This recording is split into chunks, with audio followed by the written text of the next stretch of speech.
Jim, all the work on the $700 million expansion of gates on the A and B concourses was stopped for 4 whole days after the noose was found. And the construction company managing the project says they hope their aggressive actions set an example and change attitudes in the construction industry.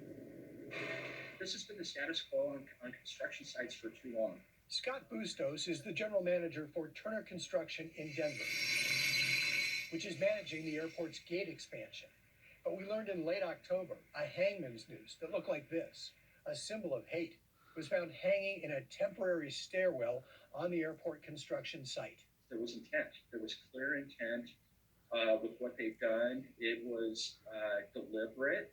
Bustos said his company could have swept it under the rug, but instead, they immediately shut down the project for 4 days, reported the crime to Denver police, offered a $125,000 reward for help finding the perpetrators. Turner expressly prohibits harassment or violence. And all 550 workers on the site were put through anti-bias training. Well, we said no more. We're going to be vocal, we're going to be deliberate, and we're going to start to make a change in the industry on this project, and that was our intent. There can be no legitimate reason for putting a noose anywhere, let alone in a workplace, on a construction site, or a place where others would see it.